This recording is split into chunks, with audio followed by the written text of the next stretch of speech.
बारिश में खुले खेत में सोने वाला ससुराल। कितनी बढ़िया हवा चल रही है। दिन में आज बारिश जो हो गई थी। सच में खुले में सोने का तो मजा ही कुछ और है। तभी तो हमने खेत में घर बनवाया है, ताकि हम रात को खेत में सो सके। ऐसी नींद आती है ना जैसे कि मैं जन्नत में हूँ। अब तो हमें खुले में ही सोने की आदत हो गई है। अंदर तो दम घुटता है हमारा। राकेश का पूरा परिवार हर रात तारों की छांव में खेत में सोया करता था। वक्त गुजरता है और कमल की शादी रवीना नाम की लड़की से हो जाती है और शादी की पहली रात। अरे भाभी चलो हम बाहर सोते हैं। कैसी बातें कर रही हो? मैं नई बहू हूँ, मैं बाहर कैसे सो सकती हूँ? बहू बाहर सोना ही पड़ेगा, वैसे भी लाइट नहीं है और अंदर तो बहुत ज्यादा गर्मी लगेगी। कैसे लोग हैं ये, नई नवेली बहू को बाहर सुला रहे हैं। पर अब लाइट भी तो नहीं है, क्या करूं? मजबूरी में हाँ ही करना पड़ेगा। भाभी सोच क्या रही हो? चलिए ना, वैसे भी बहुत थक गए हैं, अब आराम करना है हमें।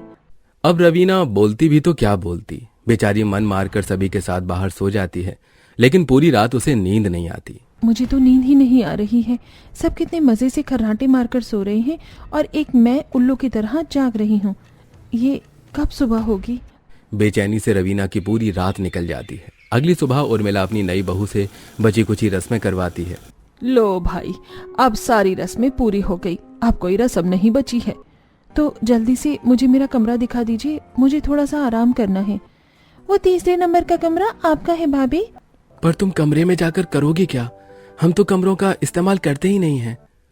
ये कमरे तो हमने बस ऐसे ही बना लिए हैं, क्योंकि हमारा सोना बैठना सब कुछ तो बाहर खेत में होता है। मैं थोड़ी देर में आराम करके वापस आ जाती हूँ। रवीना कुछ देर आराम करने के लिए कमरे में चली जाती है। रात के खाने के बाद रवीना देखती है कि आसमान में बादल हो रहे हैं और हल्की बारिश हो रही है, और ऐसे में पूजा और उर्मिला दोनों बाहर बिस्तर बिछा रही हैं। अरे ये आप क्या कर रही हैं? सोने की तैयारी कर रहे हैं, और क्या। भाभी आपको नहीं पता क्या, हम बाहर सोते हैं, कल भी तो सोए थे। लेकिन बारिश हो रही है और बारिश में कौन खेत में सोता है? हम सोते हैं बहू, और आज से नहीं पता नहीं कितने लंबे समय से सो रहे हैं। हाँ, और अब तुम भी आदत डाल लो, क्योंकि तुम्हें भी अब हर मौसम बाहर ही सोना है। बड़ा मजा आता है बरसात में बाहर सोने में, ठंडी ठंडी हवा और टिप टिप बारिश।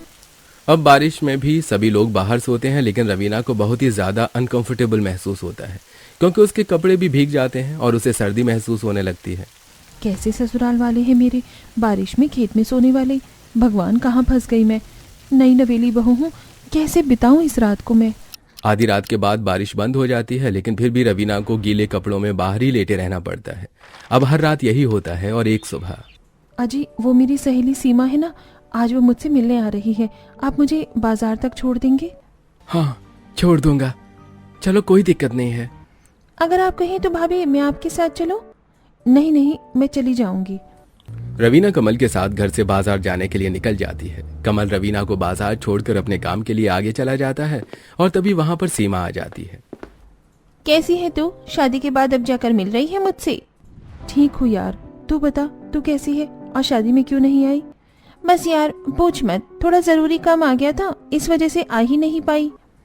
दोनों सहेली आपस में बात कर रही थीं कि तभी वहां पर रवीना के गांव की 2 औरतें कांता और उषा आ जाती हैं, जिन्हें देखकर रवीना उन्हें नमस्ते बोलती है। आंटी जी नमस्ते। नमस्ते। और नहीं बहू, मजा आ रहा है अपने ससुराल में? कैसा लग रहा है फिर बाहर सोकर? नजारा तो अच्छा आता है ना, खुले आसमान के नीचे सोने का। ये दोनों क्या बोल रही हैं रवीना? अरे हम जो बोल रहे हैं बड़े पते की बात है। बड़ा अच्छा ससुराल है बहू का, खेत में सोने वाला। आंधी आए, तूफान आए, चाहे पर्वत गिर जाए या भूस्खलन हो जाए, पर राजेश भाई साहब का परिवार तो खेत में ही सोएगा। उषा और कांता दोनों ही रवीना का खूब मजाक बनाती हैं, और रवीना को बहुत ही ज्यादा शर्मिंदगी महसूस होती है, पर वो कुछ नहीं कह पाती। दोनों वहां से चली जाती हैं। अरे ये दोनों आंटी तुमसे क्या कह रही थी? मुझे कुछ समझ नहीं आया, मुझे सारी बात बताओ। चलो सीमा, हम पहले किसी रेस्टोरेंट में बैठते हैं और वहां बातचीत करते हैं।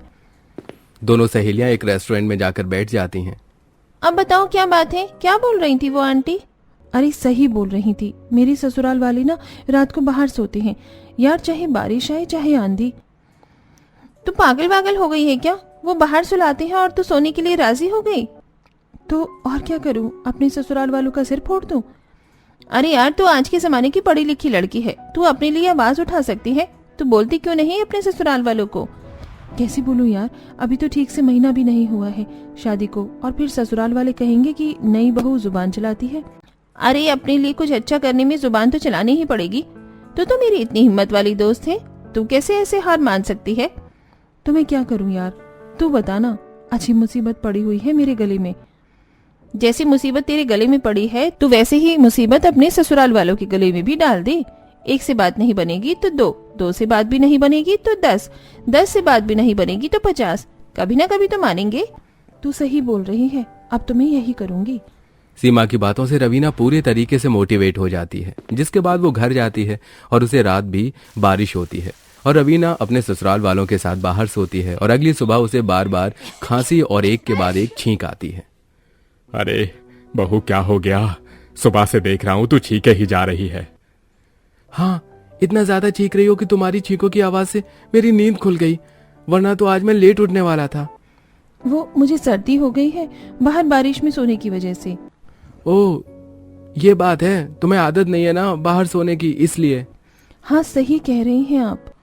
चिंता मत कर बहू, हमारे पास एक जुगाड़ है तेरे लिए, जिससे तुझे बाहर सोने में कोई दिक्कत नहीं होगी। क्या जुगाड़ है माँ? आप क्या करोगी भाभी के लिए? बहू, हम तुम्हारे लिए बड़ी वाली छतरी ला देंगे और उसे तुम्हारी खाट के पास लगा देंगे। और फिर उस छतरी से तुम बारिश में नहीं भीगोगी और तुम्हारी तबीयत भी खराब नहीं होगी। जहाँ मैं अपनी परेशानी बता रही हूँ और ये लोग मेरी परेशानी को उलझाकर मुझे वापस से बाहर सोने के लिए बोल रहे हैं। कैसा मूर्खों का ससुराल है मेरा। उस रात रवीना के ससुराल वाले छतरी लगाकर उसे छतरी के नीचे सुला देते हैं, लेकिन अगली रात रवीना के दिमाग में एक तरकीब आती है और वो रात में उठकर चिल्लाती है। हाय हाय, मच्छर काट रहे हैं, बहुत सारे मच्छर काट रहे हैं, मर गई मैं, मर गई। मुझे मच्छर काट रहे हैं, बहुत जलन हो रही है। अरे क्या हो गया, क्यों शोर मचा रही हो? आराम से सो जाओ ना। मुझे मच्छर काट रहे हैं, बहुत मच्छर हैं यहाँ पर, अंदर चलिए ना। बहू, थोड़ा हौसला रखो, हम अभी तुम्हारी समस्या का समाधान कर देते हैं। राजेश और कमल अंदर से मच्छरदानी लेकर आते हैं और दोनों मिलकर सभी के लिए मच्छरदानी लगा देते हैं। ले बहू, अब हो गया तेरे मच्छरों का भी अंत। अब कोई मच्छर नहीं घुसेगा तेरी मच्छरदानी के अंदर तुझे काटने के लिए। हाँ ठीक है, अब तो मच्छर नहीं काटेंगे। तो अब आप आराम से सो जाओ भाभी, बड़ी नींद आ रही है हमें। सभी लोग फिर से सो जाते हैं, पर रवीना फिर से उठती है और कैंची की मदद से वो मच्छरदानी को जगह जगह से काट देती है। अगली सुबह मच्छरदानी का ये हाल देखकर सभी लोग हैरान हो जाते हैं। अरे ये कैसे हो गया? रात को तो मच्छरदानी बिल्कुल सही थी। लगता है माँ जी, आंधी तूफान से ये सब कुछ हो गया, मच्छरदानी फट गई पूरी की पूरी। कमाल हो गया, पहले तो कभी ऐसा नहीं हुआ। पहले कभी आपने मच्छरदानी लगाई भी नहीं होगी ना, इसीलिए कहती हूँ हमें घर के अंदर सोना चाहिए। चलो कोई बात नहीं, नई मच्छरदानी खरीद लेंगे। हाँ कोई दिक्कत नहीं, वैसे भी ये काफी ज्यादा पुरानी हो गई थी। रवीना की ये ट्रिक फेल हो गई। अब रवीना दूसरी मुसीबत खड़ी करने की सोचती है और वो बाजार से एक डिब्बे में बहुत सारे बिच्छुओं को डरते डरते घर लेकर आती है। ओह माँ, ये बिच्छू तो बहुत गंदे हैं। ओह! रात को उन बिच्छुओं को चारपाई के पास छोड़कर शोर मचाती है। बिच्छू आ गए, बिच्छू आ गए, भगवान बिच्छू, हे बिच्छू, हमें काट लेंगे ये। सब उठो जल्दी जल्दी, देखो यहाँ पर कितने सारे बिच्छू हैं। अरे तुम फिर से शोर मचाने लग गई, कहाँ? बिच्छू दिखाओ। वो रहे देखो। घबराओ मत बहू, ऐसे बिच्छू तो हमने पता नहीं कितने देखे हैं, अभी इन्हें हटा देते हैं। हाँ, डरने की कोई बात नहीं है, ये बिच्छू और बाकी कीड़े मकोड़े तो आते जाते रहते हैं। कमल और राजेश मिलकर सारे बिच्छुओं को वहां से भगा देते हैं। ऐसे कैसे लोग हैं ये? कोई भी मुसीबत खड़ी कर लो, सारी मुसीबत का हल निकाल देते हैं। अब तो कोई बड़ी चाल चलनी होगी मुझे। रवीना अपना दिमाग दौड़ाती है और अगली रात जब सभी सो गए थे तभी रवीना अपने मुंह से भेड़िए की आवाज निकालती है।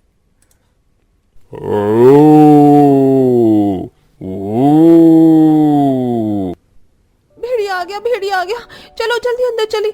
यहाँ पर भेड़िया है, यहाँ पर सोने में खतरा है, यहाँ सोना खतरे से खाली नहीं है।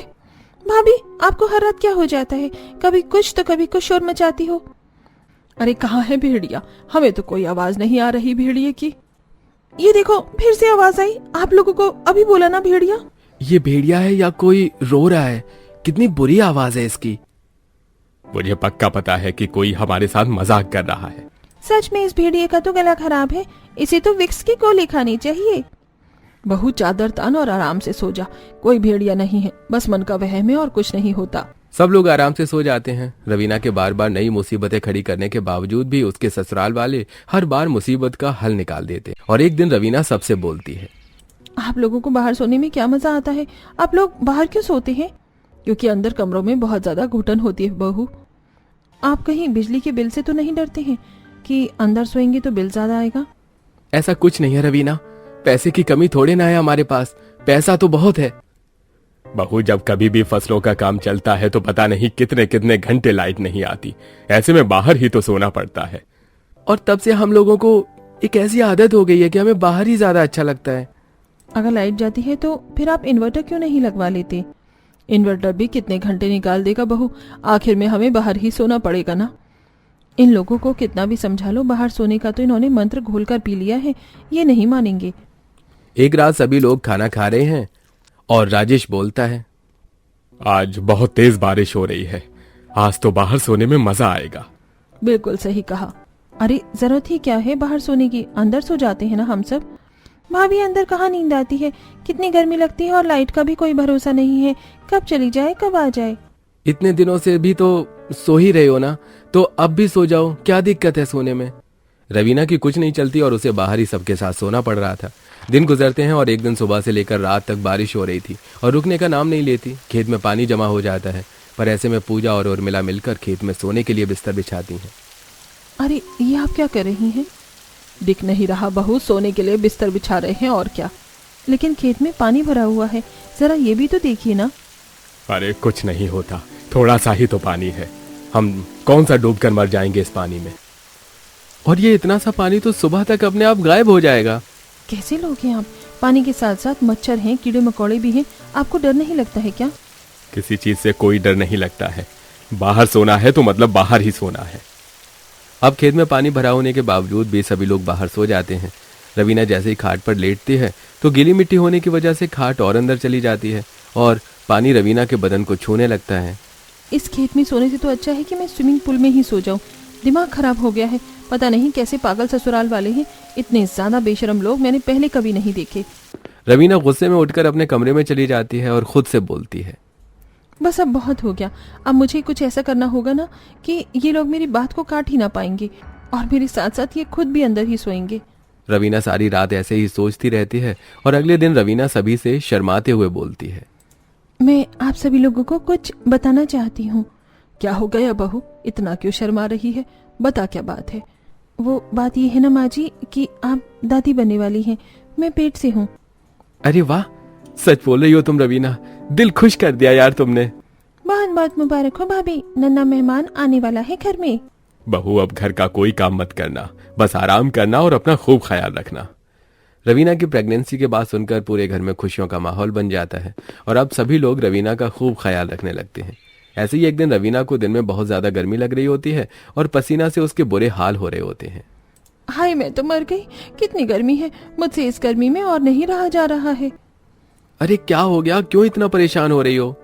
जी मुझे बहुत ज्यादा गर्मी लग रही है और लाइट भी नहीं आ रही है, आप घर में इन्वर्टर लगवा दीजिए। बस इतनी सी बात बहू, आज शाम को ही इन्वर्टर लग जाएगा, घर में तो चिंता मत कर। हाँ भाभी, आपको बिल्कुल परेशान होने की जरूरत नहीं है, लाइए मैं आपके हाथ वाले पंखे से हवा कर देती हूँ। पूजा अपनी भाभी को हाथ वाले पंखे से हवा करने लगती है और उर्मिला अपनी बहू के लिए नींबू पानी बनाकर लाती है और शाम तक घर में इन्वर्टर भी लग जाता है। लेकिन गर्मी अब और ज्यादा बढ़ जाती है और रवीना अब घर में एसी की डिमांड करती है। अगर बहू चाहती है कि घर में एसी लग जाए तो एसी भी लगवा देगी, कौन सी कमी है पैसे की घर में। ठीक है, तो मेरा एक दोस्त है, उसका काम है एसी लगाने का, मैं उससे बोल देता हूँ, वो घर में एसी लगा जाएगा। भाभी, अब तो आपको बिल्कुल गर्मी नहीं लगेगी, ठंडक में आराम से सोना। हाँ बहू, अब बस परेशान नहीं होना है तुझे, तेरी आने वाली संतान एकदम भली चंगी होनी चाहिए। सब कुछ होता देखकर रवीना को बहुत अच्छा लग रहा था। रवीना जो भी बोलती थी सभी लोग उसकी बातों को मिनट में मान लेते थे। ऐसे ही एक दिन बाहर बारिश हो रही होती है और सभी लोग बाहर सोने की बात करते हैं। नहीं नहीं, मैं बाहर नहीं सोऊंगी। पर क्यों, क्या हो गया बहू, क्या दिक्कत है बाहर सोने में? अरे माँ जी, मैं बाहर कैसे सो सकती हूँ, बाहर बारिश है, अगर मुझे सर्दी जुकाम हो गया तो मेरे पेट में पल रहे बच्चे पर भी तो उसका असर होगा। बात तो सही बोल रही हैं भाभी। और वैसे भी डॉक्टर ने मुझे मना किया है कि मुझे ज्यादा ठंडक में या फिर खुले में ऐसी जगह से थोड़ा परहेज रखना है ताकि मेरी तबीयत खराब ना हो।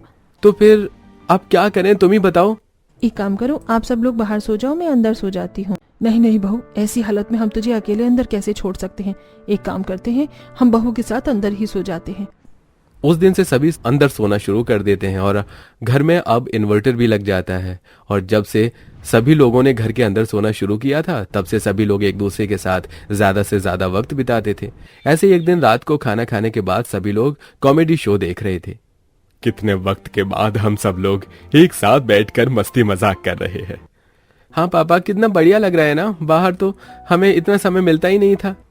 सच में परिवार के साथ बैठकर कोई चीज करने का तो अपना ही मजा है। तभी तो मैं आपसे कहती हूँ कि अंदर सोना चाहिए। भाभी जल्दी से एसी ऑन कर दो ना। रवीना जल्दी से एसी ऑन कर देती है और सब अब घर के अंदर का माहौल बिल्कुल ठंडा हो जाता है। और इस एसी की हवा में तो और भी ज्यादा मजा आता है। बाहर से भी ज्यादा अच्छा लग रहा है यहाँ पर। सब लोग हंसते मुस्कुराते हुए अक्सर दिन बिताने लगे। अब सभी लोगों का रात का खाना खाना हो, शाम की चाय पीना और ऐसी ही कई चीजें घर के अंदर चलने लगती हैं, जिससे सभी लोगों में पहले से ज्यादा एकता और प्यार बढ़ने लगता है। धीरे धीरे सभी को घर के अंदर सोना अच्छा लगने लगता है। वैसे एक बात तो है, हम इतने वक्त से बाहर सो रहे थे, हमें वहां अच्छा लगता था, लेकिन जब से हमने घर के अंदर सोना शुरू किया है तो अब हमें यहाँ पर भी अच्छा लगने लगा है। बिल्कुल सही है, और ये सब कुछ बहू की वजह से ही हुआ है। अगर वो हमें अंदर न सुलाती तो हमें पता ही नहीं चलता। बिल्कुल, भाभी को तो थैंक यू बोलना चाहिए हम सबको मिलकर। अरे ऐसी कोई बात नहीं है।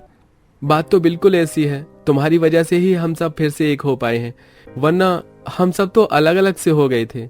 सबकी इमोशनल बातें सुनकर रवीना को अपने आप पर पछतावा होने लगता है, क्योंकि उसने सबसे अपनी प्रेगनेंसी को लेकर जो झूठ बोला था। सबका बढ़ता प्यार और अपनापन देखकर रवीना से और रहा नहीं जाता। मुझे सबको सच बता देना चाहिए। सभी बहुत ज्यादा भावुक हो रहे हैं। वैसे भी ये सच कभी ना कभी सामने आएगा। मुझे उनकी भावनाओं के साथ खिलवाड़ नहीं करना चाहिए। और वो सबको अपना सच बता देती है। बहू, तुझे शर्म नहीं आई इतना बड़ा झूठ बोलते हुए? तो हम सबकी भावनाओं के साथ खिलवाड़ कर रही थी। अरे कितने सपने थे हमारे। तुझे जरा भी ख्याल नहीं आया कि हमें कैसा लगेगा सच जानकर? मुझे तुमसे ये उम्मीद नहीं थी रवीना कि तुम ऐसा कुछ करोगी। भाभी आपने बहुत गलत किया। मैं तो आपसे कभी बात भी नहीं करूंगी।